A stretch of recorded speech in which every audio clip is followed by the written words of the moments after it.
Donc bonjour à tous et à toutes. Pour les adeptes de la pêche, je vais vous présenter un nouveau montage, des nouvelles techniques et des nouvelles astuces. Donc si vous n'avez pas très bien compris tout ce que je vous dis, vous pouvez me retrouver sur Le Pêcheur du 34, c'est mon blog Skyrock, voilà, où il y a toutes mes vidéos, toutes mes techniques, avec toutes les mailles des poissons, les tailles préconisées, voilà, de la mer du Nord et la Méditerranée. Donc aujourd'hui je vais vous parler d'une pêche assez fin. Je vais vous montrer le matériel qu'il faut, les cannes, le moulinet, le fil, les plombs, jusqu'à l'émerillon, jusqu'aux avançons, pardon. Donc voilà, donc on va commencer avec la canne. Donc je vais vous présenter ma canne. C'est une Goldfish en carbone de chez Grovel, une X Spinning, voilà, avec un moulinet Shimano de 4000, voilà, Shimano 4000. C'est une canne de 2,70 m, c'est la limite pour cette pêche là. Sur le moulinet, j'ai une bobine de 300 mètres en fluorocarbone en 18 centièmes. Voilà. Donc ce fil là, le Grovel Technos 18 centièmes. Voilà. Donc je vais maintenant parler des cannes. Donc les cannes, c'est minimum 2,10 m, maximum comme celle-ci une 2,70 m. Donc c'est une pêche qui se fait en famille, entre copains, solitaire. C'est dans les canaux en mer. Voilà, c'est une pêche assez fine comme je vous l'ai dit. Donc comme dans la vidéo précédente, je vais vous montrer le montage, comment ça se passe. C'est similaire au montage d'avant. Il y a le plomb qui change, enfin je vais vous montrer tout ça.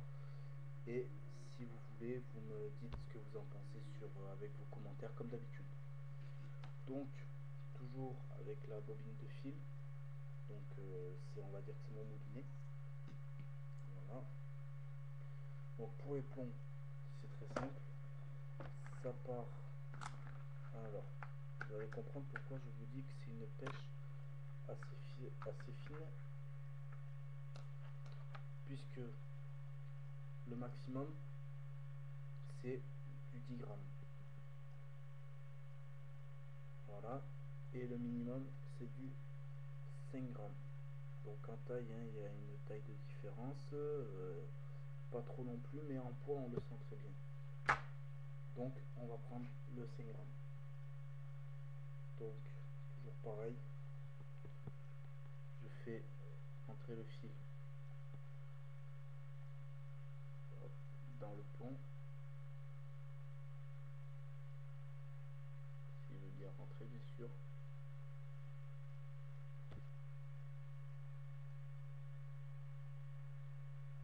Voilà, on le fait passer.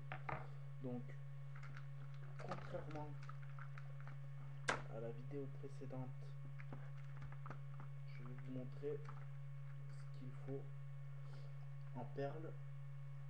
Donc c'est des perles assez fines, je vais vous montrer. Vu qu'elle est petite, c'est assez galère là. Voilà. Donc contrairement à cette taille là, que je vous avais dit de mettre une fluorescente et une orange, ça va être cette taille-ci. Voilà. Donc toujours le même principe. On rentre le fil dans la petite perle. Pour les émerillons, j'ai pris du 4. Donc c'est toujours entre du 4 et du 6, préférence du 4 bien sûr. Donc toujours pareil, on rentre dans la boucle, on fait une boucle à l'aide du fil, on fait une dizaine de spires à peu près, on humidifie, on rentre la boucle éteint le fil et on tire, et là notre montage il est fait.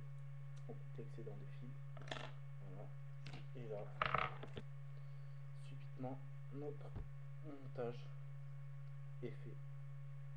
Donc comme je vous ai dit, c'est vraiment similaire à celui au montage précédent, sauf qu'il y a bien sûr la dimension de la perle qui change, la dimension du plomb qui change, et la dimension du fil sur la bobine de fil, quoi, bien sûr, sur le moule.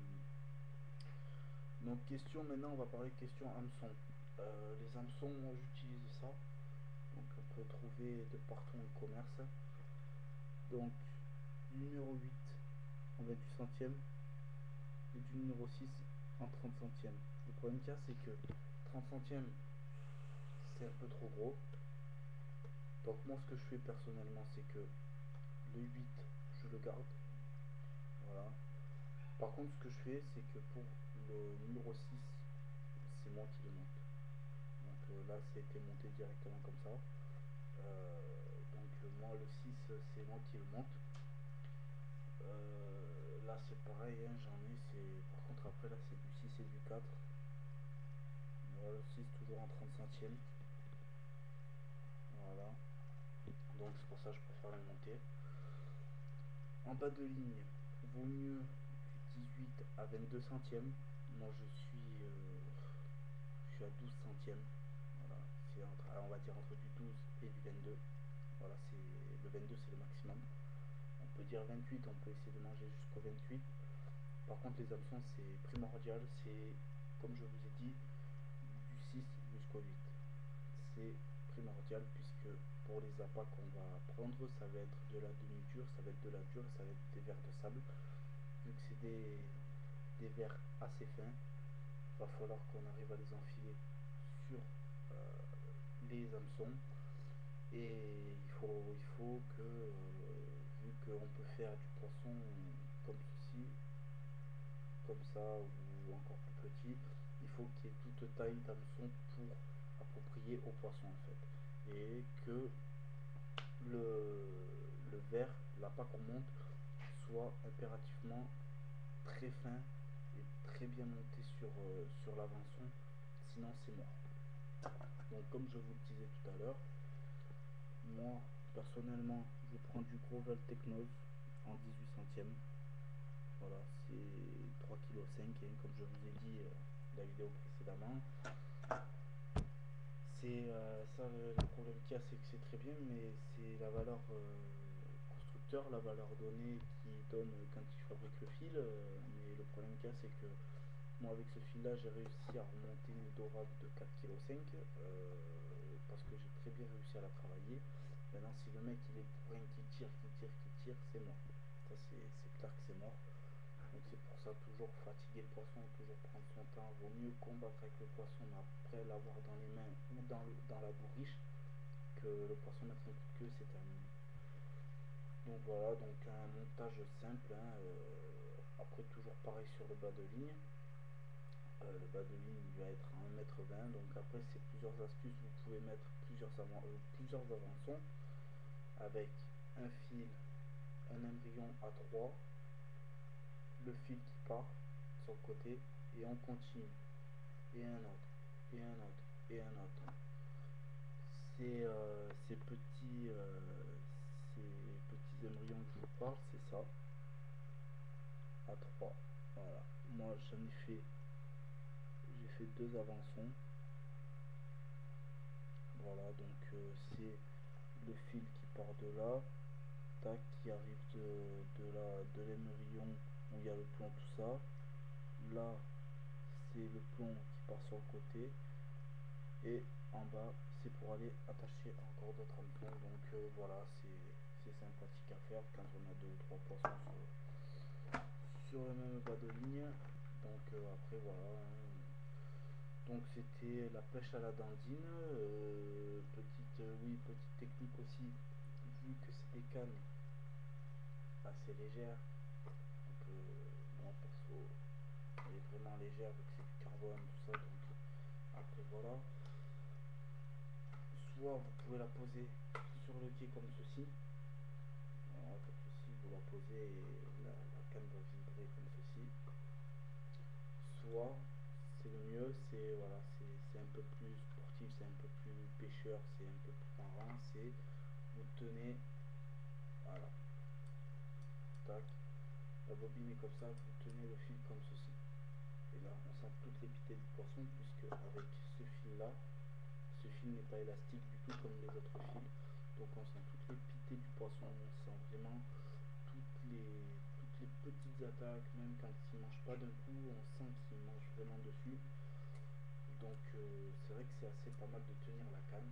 Après c'est toujours pareil, hein, je mets des petits plombs pour vraiment être en contact avec le poisson, pour être vraiment à son poids à peu près initial, puisque du 5 du 10 grammes ça change vraiment pas beaucoup comparé à quand on pêche en mer avec du 20 ou du 40 ou du 80 grammes voire 100 grammes. Donc c'est vrai que 100 grammes sur un poisson c'est vraiment énorme avec le plomb pardon. Voilà, mais bon là c'est vraiment pour être, vu que c'est une pêche vraiment fine, il faut vraiment être très très fin, il faut vraiment être très précautionneux, de vraiment voilà. Ben écoutez, j'espère que cette vidéo pourra vous amener l'eau à la bouche, d'aller vraiment pêcher en famille, entre les collègues, entre solitaires, tout ça. C'est la pêche à la dentine. Le mouvement vite fait, le mouvement c'est tac, vous laissez redescendre, dès que vous remontez, vous redescendez, c'est tac. Vous remontez, vous descendez, voilà. Après vous pouvez faire des temps d'arrêt vu que le poisson attaque souvent sur le temps d'arrêt, bien sûr. Après vous pouvez les laisser caler, hein. C'est voilà quoi, en banquette. En fait c'est la pêche en banquette, c'est au bord et vraiment à la paroi. C'est la paroi est là et le fil descend vraiment au bord de la paroi. C'est vraiment ça, c'est en banquette. Donc j'espère que je vous ai mis l'eau à la bouche pour aller pêcher en banquette ou à la dandine. C'est exactement pareil. Bah écoutez, je vous retrouve donc sur mon blog Skyrock, le pêcheur du 34 en minuscule tout attaché. Voilà. Donc vous verrez les tailles précautionnées pour le poisson. Je peux vous le montrer, ça donne ça. Voilà, ça va donner ça sur mon blog. Voilà les tailles précautionnées, voilà, en mer du Nord et en Méditerranée. Voilà, il y a toutes les tailles du poisson. Par exemple, je prends là, c'est surligné, la dorade royale à partir de 23 cm, on peut la prendre. Et puis là, quand ils sont bonnes, puis voilà quoi. Hein, là, c'est vraiment comment marquer son poisson. C'est quand il est vraiment à la taille préconisée, on coupe un morceau de la queue pour dire que voilà, c'est le poisson qui est vraiment à la bonne taille. Donc voilà. Bah écoutez, j'espère que je vous ai vraiment mis l'eau à la bouche. Et puis au pire des cas, n'hésitez pas sur le forum, sur YouTube, sur où j'apparais de partout, de me poser des tas de questions. Je n'hésiterai pas à vous répondre, ça me ferait entièrement plaisir. Et puis j'espère que je vous ai vraiment mis l'eau à la bouche. Et puis écoutez, ben, à toutes et à tous, bonne partie de pêche, bon surf.